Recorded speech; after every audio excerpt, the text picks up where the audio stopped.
Hey, how you going? My name's Sam from Core Electronics, and today I want to have a bit of a chat about the history of Arduino. So over the last couple of weeks I've been working on finding out all about Arduino, where all of the board origins are from, how that's developed over time, and taking a look at how the development of Arduino as a brand and a platform has affected and influenced, and been influenced by the maker community and the maker revolution that we know and love today. So I put together a sweet little poster.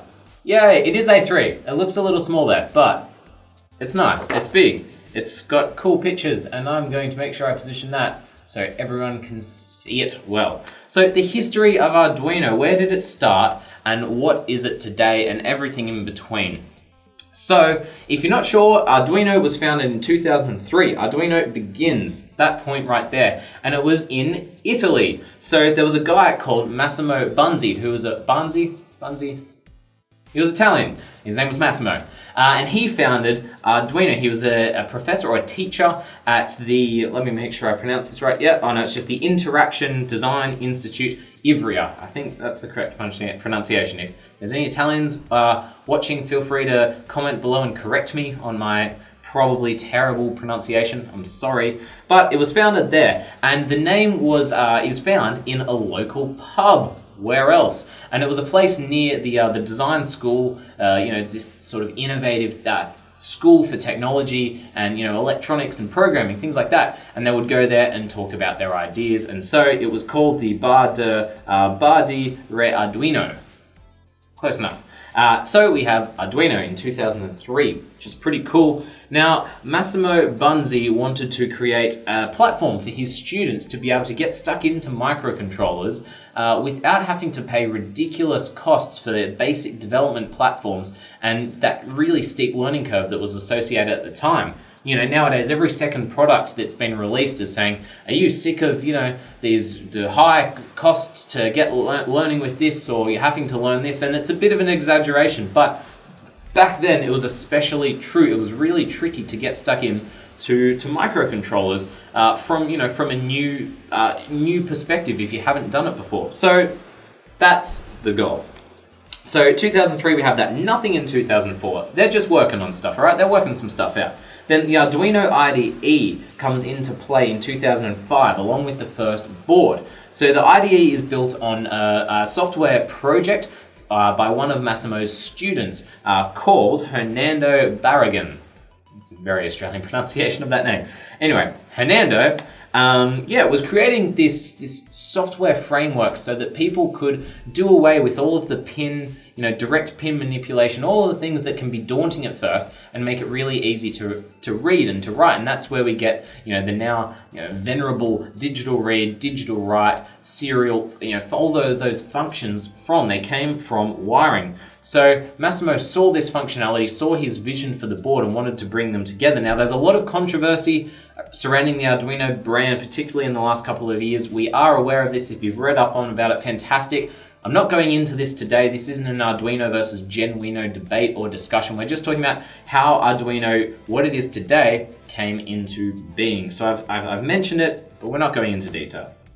So the very first boards were released in 2005 along with the IDE. We've got the serial, very first Arduino board, and it doesn't even have a USB. I've got an Arduino board here. I'll bring some of these in so you can maybe see them. I've got a few different ones here. The Arduino Uno is probably the most well-known Arduino board we have today. And its ancestor is the serial. It doesn't even have a USB port. It had a serial port, which is almost obsolete nowadays. And it was designed as a through-hole component kit. That very same year, we have the USB, and that was truly a kit form. It was the first one to have USB functionality. So all of these boards here are sort of the predecessors to the Uno. So we'll skip over it a bit. 2006, still in the maker board. So I've classified all these as maker boards. They're designed for people who, are interested. They're hobbyists, makers, DIYs. It's not saying that they're not powerful and not really cool tools, but they're designed for makers. And there is a bit of crossover, education, obviously you use a lot of Arduino Unos, things like that, but they're specifically targeted at there. So we've got the NG, the Extreme, 2006. We go from the AT Mega 8 chip to the Mega 168, which doubles the available memory. Then in the next year, we've got the Lily Pad, which is cool. We'll get to wearables in a moment. I've also got the Decimilla. My pronunciation's terrible. I'm just going with Decimilla. Then next up in 2008, the Duemilla Nove. It's close enough, which is cool, and it was probably the most Arduino Uno-like Arduino board we have before the Uno. And in 2008, we've also got the AT Mega 328 coming into play, which further doubles the memory. It's the one we still use today for the Uno boards. You can see, maybe you can't see, it's very small, but it's a Mega 328, used everywhere. Really cool. So they've got this, this love going on for Atmel. There's a partnership here. We've also got the Pro, designed for semi-permanent installations, co-designed with SparkFun. Didn't really take off, but led to the Pro Mini, which is still used. Pretty cool bit of gear. So it does away with some of the bulkier, hardware and things like that. Then we've got the Nano and the Pro Mini, also released in 2008, designed as smaller form factors. I've got a Mini here. You can see how small it is versus the Uno. Very cool. So you'll actually need an FTDI chip to program this. Doesn't have a USB functionally straight on, but it's just a small surface mount version of the 328. We skip forward a bit. We've got the Mega in 2009, which introduces this much larger form factor, still designed to be pin compatible for the first half. With the Uno, you can see they sort of fit there. But the Mega is based on the AT Mega 1280 chip. We have a few iterations of that. The 2560 comes in 2010. This is a big year for Arduino. The Mega 2560 is still available, and it again changes from the 1280 chipset to the current 2560 chipset, which doubles the memory again. They like doubling the memory. But the Uno comes out as well, so we've got these two fantastic boards which are still available today, and they're sort of the pinnacle of maker, boards designed for makers because they just work so well. We've got the current Arduino Rev 3, which has had some minor tweaks to the board. Pretty much 2010 Arduino Uno, boom, here we are. We've got the Leonardo, the Mega ADK coming out after that, and then the Due and the Micro. Now the Due, I've got a Due here, DUE. Pretty cool board because it's the first Arduino board to use a 32-bit processor. So all the Arduino boards up to here are based on Atmel's AVR8 chips, which are 8-bit microcontrollers. They can only, they've got 8-bit data buses, things like that. So there's a limitation there, and you'll know that most of them are clocked in at 8 or 16 megahertz, depending on the crystal that is being used. But lo and behold, the Arduino Due bumps that up. It's got an ARM Cortex microcontroller on board. It's got heaps more stuff. It's got more hardware. It's got more memory. It's got, it's got all this cool stuff. And this is a new era for Arduino boards, which I feel gives birth to all of the other boards you see up here, which are also based on a 32-bit architecture.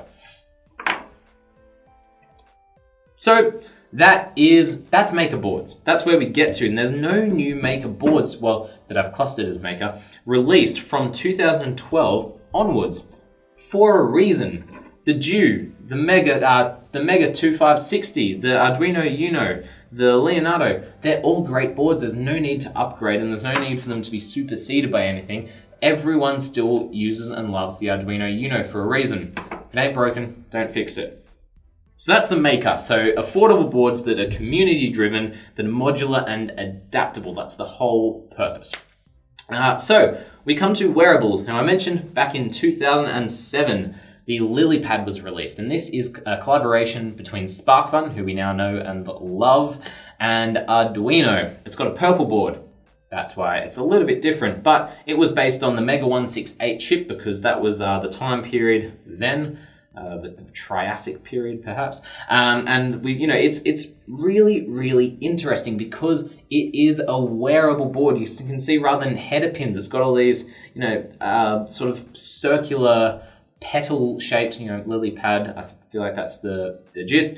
Petal-shaped holes, which is designed for people to use sewable technology. So it's released in 2007, but you've got a bit of a lull here until 2012, where everyone's like, oh, wearables are actually cool. Maybe we should make some wearable stuff. And then SparkFun are like, cool, well, we should redesign some LilyPad boards to make it easier to use. And it just snowballs. And now you've got wearables as this huge thing blending IoT technology and, ridiculously small form factor chips and boards, which is cool.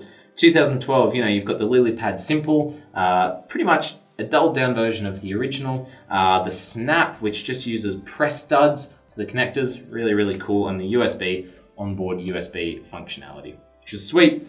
And that's wearables, obviously, up until 2017, where we've got this new chip just released. I haven't even had a chance to play around with this yet. That's on my to-do list very shortly. Have a look, evaluate it, and build something cool with it. It is a fusion of wearable and IoT technology. It's so small, it's about 3 centimeters in diameter, I'd say. And it's based on a Nordic chip on here, which uses Bluetooth Smart, the latest Bluetooth LE functionality on it. It's got these strange sort of pins where they're not completely sewable. They're designed to sit flush. These sort of pads are normally designed to be soldered onto a board as a surface mount module, but you've got this coin cell battery holder underneath. So it's going to be interesting to see how people use this, and it hasn't even been out long enough for us to take a look at that. But look, color me intrigued. I can't wait to see what people build with this neat little board, but I feel like the stumbling block for a lot of people is definitely going to be connecting up to the board itself. So we'll wait and see. But that's wearables. Now the IoT game, Internet of Things, everyone knows and loves, and it begins for Arduino in 2010 with the Arduino Theo. What, you've never heard of the Theo? Come on. No, it's not a super common board. It was released, designed for portable battery-powered projects, and starts breaking into the idea of connecting to wireless networks in an all-in-one board solution. But it wasn't super popular. Certainly it's no Arduino Uno, but then the next year, 2011, the Arduino Ethernet was brought about, and that's still around. Pretty much, hey, we've got a great little board, Arduino Uno. Let's whack an Ethernet port on there and some hardware functionality. Sounds good. Heaps of people wanting to do that for smart home technology and things like that, so it's now just a little easier. You don't need a shield or an add-on board, it's just all on the one board, which is pretty cool. And then we skipped forward here, we've got the first Arduino Day in the 29th of the 3rd, 2014, which is pretty cool. Arduino gets their own day. That's 2014. And then sort of nothing in the IoT realm. Now, there's a few reasons why. If you look back at 2010 and 2011, cellular networks, we were still on, some people still had 2G networks, on their phones going on. 3G was just a thing, and it was like, yeah, cool, look at this fast data. There wasn't the infrastructure that we have today, and it only seems like yesterday that was 2011, but in fact that was 2010 when the Theo was released, is almost coming up on 8 years ago now. But now 2016, the IoT sphere takes off. It's huge. Everyone wants to build an IoT device or an IoT project. So we've got the Arduino Uno Wi-Fi, same concept again. Let's take a Uno and put Wi-Fi on it. We've got the MKR0, the MKR1000. These are boards that have a separate form factor. I've got an MKR1000 here, designed to have inbuilt cellular technology. They use these modules here rather than putting everything directly onto the board, which is pretty cool. So they are using, it doesn't have the chip name on there, but it's based, still using Atmel processors. So it's an AT SAM, funny, that's my name, based microcontroller there. So it's still in that same family, but all 32-bit pretty much for IoT stuff here, except for the Wi-Fi. The MKR0, just a slimmed down 0. Then this year we've got the Primo. Haha, it looks like it should be Primo, but it's actually Primo. Don't make my mistake. If you've watched any of Michael's videos, he's great with Italian pronunciation. Leave some comment on his videos and ask him on how to pronounce things. He's all over it. He corrects me all the time. And this looks like a Uno. It's got the same form factor, that same pin header, formation, so that it can still work with shields and all of the existing hardware. But it is just a big version, the big brother of the Primo Core that I had here. It's got built-in NFC technology, built-in Bluetooth, infrared receivers and transmitters, USB, all this really cool stuff. And it's a great board, along with the MKR Fox, which I don't think is quite released yet. We don't have one yet, but based around using some new wireless network technology similar to LoRa, which is cool. So keep your eyes on that. Then I'll jump back down to the Maker real quick because As we all know, Arduino splits here in 2015, becomes Genuino and Arduino, Arduino.cc and Arduino.org. Then in 2017, they reunited, they made up, and all is well. So there's these scattershot of boards from both companies trying to compete in different sectors, and now they've come back together, and it makes it so much easier for us as makers and hobbyists. So that's IOT. On to educational. So an educational board is designed to be classroom friendly, something teachers can pick up, get working really quickly, and then teach their students on how to use. And there's not a huge amount of Arduino educational boards, as you'll see on my beautiful poster here. You've got the Explorer 2012, the Robot in 2013, and that's about it. And that's because, as I said, touched on before, all of the other boards can be used in an educational context. The Uno comes in all sorts of kits. Educators in particular love the SparkFun Inventors Kit. Really cool bit of gear. We use it here in our workshops. And so the Uno is an educational board, but I'd say that it's more of a maker board because these two have a few things in particular which I want to highlight. So the educational boards, for one, have built-in controls. You look at the Explorer and the Robot, and they've both got buttons and sliders and lights and screens already soldered onto the board, so you don't need to be a hardware wizard to get set up with them. You simply plug them in and do cool stuff straight away. That's the idea. They're classroom friendly, they're modern, for STEM-based learning, and they're hands-on and really intuitive. So that's education. The other cool thing, 2016, we had create.arduino.cc, the subdomain of Arduino.cc, which is an online editor, an online IDE, which is pretty cool actually. It still has all of the serial functionality. So there's some really cool low-level stuff going on behind the scenes that you can just plug a board in and your web browser can display serial information. I think that's awesome. But the idea is that everything is cloud-based. There's no more local storage of your sketches. There's no more, am I missing the library on this computer versus that computer? It's just all in there. Very, very cool. Now, industrial. This is where things get a little bit more meaty. Not for the faint of heart, these boards. It first breaks onto the scene in 2013 with the Arduino Yun. And then in 2015, 2016, we've got the Tian, the Zero, Industrial 101, and 101. So I've grouped the Genuino and Arduino boards all together just as a collection. Now they're one thing. It's a lot easier. And these boards all fulfill a slightly different purpose geared towards industrial use. Not, engineers that are employed by industries are going to create products using low-level, really low-level tech, starting from the ground up. But if you're a designer, industrial designer, you've got an idea for how you want to revolutionize some form of a production line, then it's going to be a really big stumbling block, both for knowledge and budget and time, to take those lower-level tools and just create something, to rapidly prototype. So the idea is you can take these boards, they've got heaps of power, heaps of functionality, they're a really modern microcontroller or microprocessor platform, and you can just get started with the same easy-to-use Arduino functionality that everyone else enjoys and loves. Which is really cool. Take the the Tian, for example. I'm sure that's not how it's pronounced, but deal with it. On board that, you've got two co-processors. One microcontroller that's is designed for working as you would an Arduino, and then you've got this separate microprocessor, which is a little bit more like a Raspberry Pi, where it's this small computer in a module, module about the same size as the one on the Yun there, designed to run Linux. So it's got all this extra functionality. It's sort of like the best of both worlds with the Pi and the Uno. And most users aren't going to see that and immediately have a project idea. But for people in industry, commercial design applications, it allows them to really easily create rapid prototypes for new designs, which is pretty cool. So that's all the different types of boards. And it's really interesting. I guess the one thing I would leave with you is looking at the way the Arduino ecosystem has developed. So obviously we've got the maker interest in early 2000s where some people are still on dial-up and we're like, what is the internet? And you've got these maker boards, and then we're like, okay, cool. We've got, sewable thread where we're trying to make Classroom's fun. Let's introduce some wearables. All right. You've got the IELT, which is like, oh, internet's actually a thing that we can use for stuff other than just watching cat videos. Let's make some cool boards for that. You've got education where, the curriculum is changing. Teachers want to be in front of everyone else to teach their kids all about robotics and electronics, STEM learning and STEAM-based curriculums.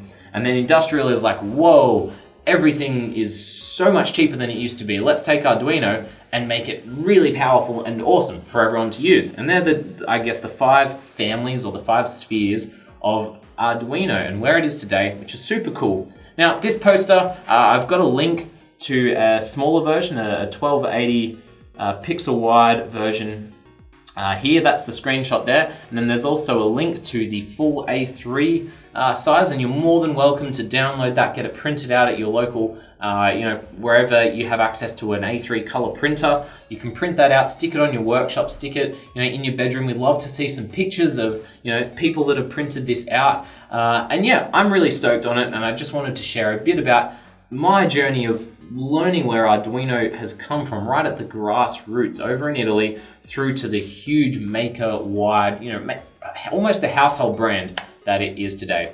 So that's all for now, guys. If you just heard of the name Arduino, unlikely, but still can happen, check out some of our other tutorials, the Arduino workshop, the online course that we've created, all freely available for you guys, and check out some of that more, more juicy Arduino content. And if you've got questions, then put them in the comments below and get the conversation started.